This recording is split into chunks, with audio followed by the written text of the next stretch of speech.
Hello दोस्तों, एक बार फिर से आप सभी का स्वागत है आपके अपने favourite channel vibrant Sudhir Tiwari में। आज हम आपको नवोदय विद्यालय टेस्ट सीरीज में 10 नंबर का जो टेस्ट आज दिया गया है उसके विषय में आपको बताएंगे।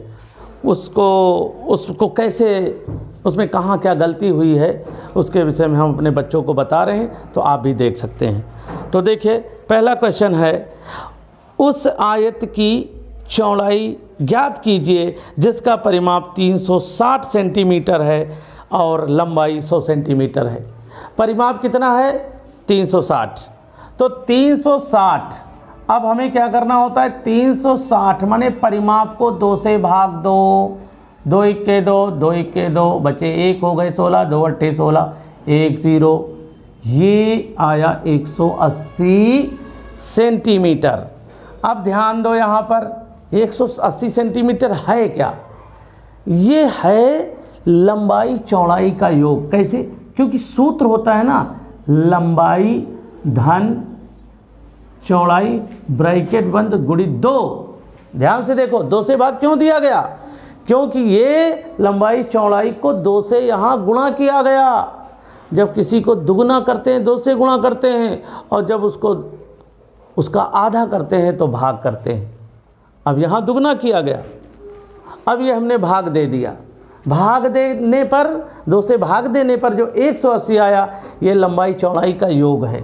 अब लंबाई चौड़ाई का योग है, अब इसमें लंबाई दी गई है, ये लंबाई प्लस चौड़ाई है। अब इसमें लंबाई दी गई है 100 सेंटीमीटर, लंबाई दी गई है 100 सेंटीमीटर। अब इसको माइनस कर दो, कितना आ जाएगा? 80। आंसर बराबर 80 सेंटीमीटर चौड़ाई। इस तरह से ये आंसर हो गया। तो बहुत सरल है, बस आपको देखना पड़ेगा, ये भी जानना पड़ेगा ये गुणा क्यों है। अरे ये गुणा क्यों है, ये भाग क्यों दिया गया, भाग 2 से क्यों दिया गया? 2 से इस वजह से भाग दिया गया कि परिमाप को अगर हम 2 से भाग देते हैं तो लंबाई चौड़ाई का योग निकल आता है। ये चीज़ जानो। अगला क्वेश्चन देख लो। अगला है, उस घनाभ का आयतन कितना होगा जिसकी लंबाई 5 सेंटीमीटर, चौड़ाई 3 सेंटीमीटर और ऊंचाई 2 सेंटीमीटर है। तो इसका सूत्र है घनाभ का आयतन। सब लोगों को सूत्र याद होगा, क्योंकि ये बहुत बड़ा क्वेश्चन नहीं था, इसमें सिंपल था। घनाभ का आयतन लंबाई गुणित चौड़ाई गुणित ऊंचाई, लंबाई गुणित चौड़ाई और गुणित ऊंचाई। तो लंबाई कितनी है? घनाभ का आयतन बराबर 5 3 2, 5 गुणित 3 गुणित 2, तो आयतन बराबर 5 3 15, 15 दूना 30। अब 30 क्या लिखेंगे? 30 घन सेंटीमीटर, 30 घन सेंटीमीटर। आप सेंटीमीटर ऐसे लिख दो और 3 लगा दो, या घन सेंटीमीटर ऐसे लगा सकते हो। इस तरह से करते हैं। अगला नंबर 6 11 21 36, 6 कामा 11 कामा 21 कामा 36 कामा 56 कामा बॉक्स। अब देखिए यहाँ पर क्या आएगा, इसमें हम ऑप्शन भी देते हैं। 42, यहाँ हम 42, 51 और 81 91, ये ऑप्शन दिए गए हैं। इन चारों में से कौन सा एक यहाँ आएगा? तो ये जो है संख्या श्रेणी है, सीरीज से संबंधित है क्वेश्चन। अब हम ये देखेंगे इनमें आपस में कौन सा संबंध है, कौन सा संबंध है ये देखेंगे। तो इसमें देखो कितना प्लस हुआ, 5 प्लस हुआ 5, फिर 11 और 21 में माइनस करो, आप इसमें माइनस करके देख सकते हो। तो 11 कितने 21, 10 21। फिर इसमें देखो तो आप ऐसे माइनस करके देख लो, 6 में 1 गया 5, 3 में 2 गया 1। अब समझ में आने लगा होगा 5 दूनी 10, 5 3 15। आगे देखो ये कितना प्लस हुआ, 6 में 6 गया 0, 5 में 3 गया 2, समझ में आने लगा होगा।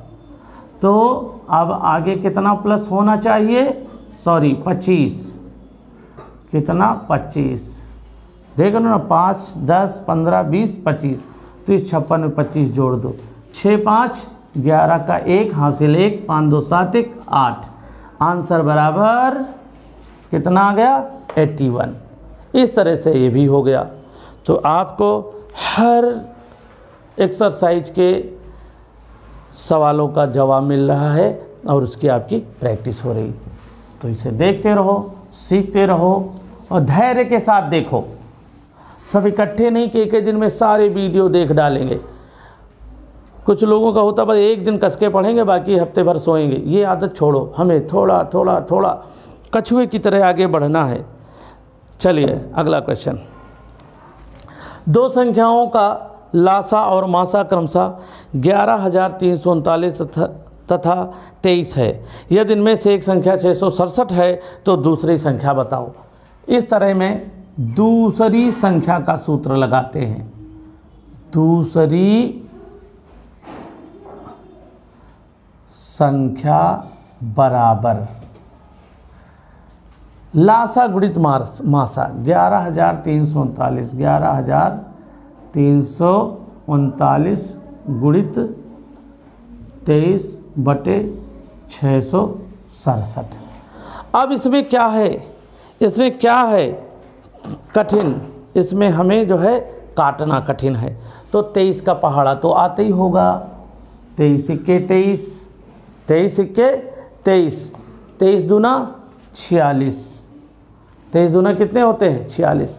यहाँ कितने बच रहे हैं 46 10 56, 46 10 56 10 66, 20 बचे और 20 के ऊपर 7 रखेंगे, 20 के आगे 7 हो जाएगा 207। तो 23 9 207 होते हैं, है ना। तो इस तरह से ये कट गया। अब इसको 29 से काट दो। तो 29 से काटना है, नहीं 29 का ऐसे कर पा रहे हो तो आप पैजामा छाप ऐसे कर दो। इसका भी आप कर सकते थे पैजामा छाप, जिसको हम कहते हैं, ये ऐसे ऐसे बना लो, ठीक है ना, ऐसे आप कर सकते हो। तो देखो 29 का हम टेबल पढ़ेंगे तो आप 29 का ना पढ़ो, ये किसके निकटतम है 30 के। तो 30 चौको 120 होता है, 30 चौको 120, मतलब ये कितनी बार चला जाएगा, 4 बार नहीं जाएगा, क्योंकि 29 चौको कितना हो जाएगा 116 होता है, 29 चौको 116। तो ये क्या हो जाएगा, ज़्यादा हो जाएगा, तो हम 3 बार ले जाएंगे। 3 9 27 के 7, 3 दूनी 6 2 8, 29 23 87। अब 13 में 7 चले गए, 6 बचे, यहाँ बचे 10, 10 में 8 गया 2, अगला अंक उतार लेंगे 3। फिर देखिए अब यहाँ पर क्या करेंगे 30, तो 30 का टेबल पढ़ेंगे कि 267 से 26 से ज़्यादा ना जाए। 30 का ना पढ़ो, 3 का पढ़ो। तो 3 9 27, 3 का टेबल यानी 30 किसके निकटतम है 30 के। तो 30 का ना पढ़ के किसका पढ़ो 3 का। तो 3 9 27, 3 8 24, क्या हो जाएगा 3 8 24। लेकिन नहीं 29 है ना, चला जाएगा, 9 बार चला जाएगा ना। 29 गुणित 9 कितना होता है 261। 29 गुणित 9 कितना होता है 261, 261। 1 मिनट, इसको फिर से यहाँ से भाग देते हैं, गलत हो गया। तो देखिए 29 से इसको ऐसे भाग दे दो, 11,339। अब 29 से भाग दो तो 29 23 कितना होता है 87। अब 13 में 7 चले गए 6, यहाँ बचे 10, 10 में 8 गया 2, अगला अंक उतारा यहाँ पर 3। अब 29 9 261, 9 9 81 का 1 और 9 दूनी 18, 18 8 26। अब माइनस करो तो यहाँ बचेगा 2, यहाँ कुछ नहीं, यहाँ कुछ नहीं। अगला अंक उतारेंगे 9, हो जाएगा 29, 29 इक्के 29, पूरा कट गया। आंसर बराबर 391, दूसरी संख्या 391। तो इस संख्या में क्या कठिन लगा? काटना। लेकिन अगर टेबल याद है, टेबल याद है तो आसान हो जाएगा। तो भैया टेबल याद करो। देखिए अगला क्वेश्चन देखिए, वह छोटी से छोटी संख्या बताओ जिसमें 13 जोड़ने पर योग 15, 21, 28 में से प्रत्येक से विभक्त हो। तो यहाँ क्या करेंगे? 13 जोड़ने पर, 13 जोड़ने पर योग 15, 21, 28 में से प्रत्येक से विभक्त हो। तो हम छोटी छोटी किया गया है, दिया गया है, तो 15, 21 और 28 का क्या निकालेंगे? लासा। तो 3 से काट लो, 3 25 15, 3 7 21, 28 नहीं कट रहा, उतार लो। फिर 7 से काट लो, क्योंकि 7 से 2 संख्याएं कट जाएंगी। 7 इक्के 7, 7 चौको 28, 2 से काट लो। 5 नहीं कट रहा, उतार लो, 1 उतार लो, 2 दूनी 4। अब काट लो, गुणा कर लो। 2 पंची 10, 10 दूनी 20, 20 सत्ते 140, और 140 थे ही, तो 140 का 0 हटाओ, 14, 14 थे 42, 420। अब 13 जोड़ने पर कह रहे हैं, तो 13 आप इसमें माइनस कर दो। 13 जोड़ने पे गए तो माइनस, 10 में 3 गया 7, और यहाँ बचा 1, 1 में गया 0, और यहाँ 4। आंसर बराबर 407। 407 आपका आंसर आ गया। तो इस विधि से ये क्वेश्चन आपके हो गए। अगला क्वेश्चन देख लो, 35 मीटर कपड़े में से कितनी कमीज बनेंगी जबकि एक कमीज बनाने में 1.75 मीटर कपड़ा लगता हो। तो क्या करेंगे? यहाँ पर 35 मीटर को क्या करेंगे? 1.75 से भाग देंगे, क्योंकि एक कमीज इतने कपड़े में बन रही, तो इतने मीटर में कितनी कमीज बनेंगी। तो 2 अंक बाद दशमलव है, 2 0 बढ़ा के दशमलव को हटा दो, दशमलव हट गया। 175 इक्के 175, 175 दूनी 250, और एक 0 का बढ़ा दो। आंसर बराबर कितना आ गया? 20 कमीज। कमीज माने होता है शर्ट। इस तरह से आ गया। आप इसे थोड़ा थोड़ा भी काट सकते थे, 5 से भी काट सकते थे, आप इसे 25 से भी काट सकते थे, लेकिन हमने क्या किया? 175 दूनी 350 कर दिए। स्पीड में पढ़ा रहे हैं ना, चलो थोड़ा धीमे पढ़ाते हैं। यदि एक कार्य 10 व्यक्ति या 12 औरतें 10 दिन में पूरा करते हैं, तो वही कार्य 5 व्यक्ति तथा 6 औरतें कितने दिन में पूरा करेंगे? तो देखिए इसके 2 नियम हैं। एक नियम इधर मैं बता रहा हूँ, पहले इधर वाला बताता हूँ कि चूंकि से लगा लो। चूंकि से मतलब 10 व्यक्ति बराबर 12 औरतें। चूंकि 10 व्यक्ति बराबर 12 औरतें, इसलिए 5 व्यक्ति बराबर 5 व्यक्ति बराबर कितनी औरतें? तो 12/10 गुणित 5, 5 इक्के 5, 5 दूनी 10, 2 इक्के 2, 2 छक्के 12 बराबर 6 औरतें। 6 औरतें आ गया। अब देखो यहाँ पर कहा जा रहा है कि 10 व्यक्ति या 12 औरतें 10 दिन में काम करती हैं, तो 5 व्यक्ति या 6 औरतें, 5 व्यक्ति तथा 6 औरतें कितने दिन में पूरा करेंगी। अब हमने 5 व्यक्तियों को हटा दिया, उनकी जगह पे 6 औरतें ले आए, तो 6 औरतें ये हो गई जो व्यक्तियों के बदले में आई, और 6 पहले से थी, तो कितनी औरतें हो गई? 12 औरतें। अब हम सूत्र लगा देंगे, औरतें और दिन। अब आगे देखो लिखा है 12 औरतें कितने दिन में करती हैं? 10 दिन में। तो फिर यहाँ भी 12 औरतें दिया गया है, तो बस x बराबर 12 गुणित 10 बटे 12, 12 इक्के 12, 12 इक्के, आंसर बराबर 10 दिन। एक तो ये नियम हो गया। दूसरा नियम क्या है? दिन पूछ रहे हैं तो दिन, अब यहाँ पर 10 गुणित 12 गुणित 10, क्योंकि 10 व्यक्ति या 12 औरतें 10 दिन में करती हैं, तो 5 व्यक्ति और 6 औरतें उसे कितने दिन में करेंगे? यहाँ पर दिन मालूम नहीं, तो क्वेश्चन मार्क लगा लो। अब इसमें एक नियम होता है, ऐसे आप गुणा कर सकते हो, ऐसे। अब ऐसे गुणा कर लिया तो कितना आया? 10 छक्का 60 प्लस 12 पंचे 60, कितना आया? 120। अब फिर ऊपर वाली संख्या वैसे ही रख लेते हैं, 10 गुणित 12 गुणित 10, और ये जो दोनों के गुणनफलों का योग 120 यहाँ रख लेते हैं।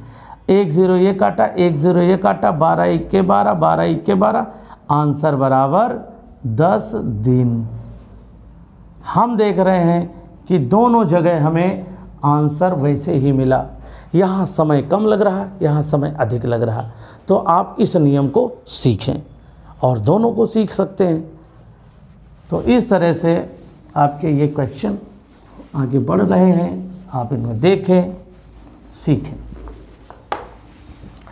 अगला, 72 सेंटीमीटर लंबी रस्सी है। मान लो इतनी 72 सेंटीमीटर लंबी रस्सी है, इसकी लंबी रस्सी में और कितना लंबी रस्सी जोड़ दिया जाए कि ये लंबी रस्सी 3 मीटर की हो जाए? तो 72 सेंटीमीटर, 72 संख्या में तो लग रहा ज़्यादा है, लेकिन सेंटीमीटर है, और 3 मीटर वो छोटा दिख रहा, 3 मीटर, लेकिन जब मीटर बड़ा होता है ना और सेंटीमीटर इतना होता है, तो हम 3 मीटर के सेंटीमीटर बनाएंगे। तो 3 मीटर के सेंटीमीटर कैसे बनाते हैं? डेसीमीटर सेंटीमीटर, डेसीमीटर के 0, सेंटीमीटर के 0। अब इसे 72 माइनस कर दो, आ जाएगा 10 में 2 गया 8, 9 में 7 गया 2, और यहाँ बचे 2, आंसर बराबर 228 सेंटीमीटर। 228 सेंटीमीटर रस्सी जोड़ी जाए, और मान लो आंसर मीटर में पूछ रहा है, दशमलव में मीटर में आता है ना, दशमलव में, तो 100 से इसे आप भाग भी कर सकते हो, क्योंकि 1 मीटर में 100 सेंटीमीटर होते हैं। तो यहाँ पर 2 जीरो हैं, 2 के बाद दशमलव, तो एक आंसर मीटर वाला ये आ जाएगा, 2.28 मीटर। ये सब आपको सीखना पड़ेगा। सेंटीमीटर पूछेंगे तो 228, और मीटर पूछेंगे तो। अगला क्वेश्चन है, जब 90.0675 को 15 से भाग दिया जाता है तो भागफल, 15 से भाग दिया जाता है तो भागफल। तो मैं देखो बता रहा हूँ 15 से कैसे भाग दें। बहुत इजी, पहले दशमलव उड़ाइए, 4 अंक बाद हैं, यहाँ दशमलव है नहीं, तो 4 जीरो बढ़ा दीजिए, दशमलव गया उड़, इसको ऐसे उड़ा दो, दशमलव गया उड़। ठीक, अब देखो इसको 15 से काटो, 15 इक्के 15, और ये 4 जीरो उतार लो, आसान हो जाएगा। अब 15 छक्का 90, 15 छक्का 90। अब अगला अंक ले लिया, अब अगला अंक लेंगे तो 0 में जाएगा भाग, अगला अंक लेंगे 0, तो 15 शून्य 0। अब फिर उसके बाद अगला अंक ले लिया, अब अगला अंक छोटा है, जा नहीं रहा, तो अगला अंक लेने के लिए 1 जीरो बढ़ाएंगे। अब 15 चौको 60, बचे यहाँ 7, 7 के आगे 5, 75, 15 25 75, पूरा कट गया।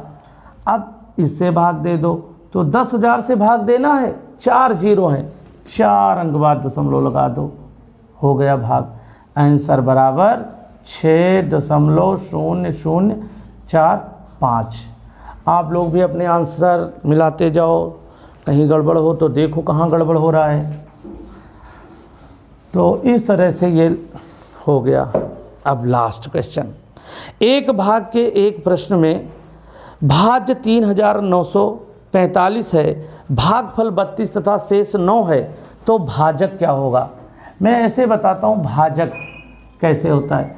3945 भाज्य 3945 और भाज्य क्या है 32 भाज्य इधर होता है, शेष कहाँ होता है 9 यहाँ, और ये भाजक होता है। पूछा क्या जा रहा भाजक। अब कैसे लगाते हैं, इसका नियम होता है भाजक बराबर भाज्य ऋण शेष बटे भागफल, ये नियम होता है। मतलब हमें 3945 में हमें 9 माइनस करना है, तो 15 में 9 चले गए 6, यहाँ बचे 3, यहाँ 9, यहाँ 3। अब क्या करेंगे, इसको हम इससे 32 से भाग देंगे, तो इसको ऐसे आप भाग दे दो 32 और 3936 ऐसे दे दो। 32 सिक्के 32, 9 में 2 गया 7, यहाँ कुछ नहीं, अगला अंक उतारेंगे तो 32 दूनी 64 होता है। अब 13 में 4 चले गए, कितने बचे 9, यहाँ 6 में गए कुछ नहीं, अगला अंक उतारेंगे 6, 32 23 96, पूरा कट गया। आपका आंसर आ गया 123। तो इस विधि से ये लगाते हैं। ये आएंगे कब, जब इनकी आप प्रैक्टिस करोगे। प्रैक्टिस कब करोगे, जब आप सपने देखोगे, सोचोगे, मम्मी पापा का नाम करने का इरादा बना लोगे, उसी दिन से आपको थकान नहीं महसूस होगी, बस करते रहोगे। तो बस आप करते रहें, प्रैक्टिस करते रहें, सीखते रहें, आगे बढ़ते रहें। मिलते हैं अगले वीडियो में, तब तक आप स्वस्थ रहें, मस्त रहें और मुस्कुराते रहें।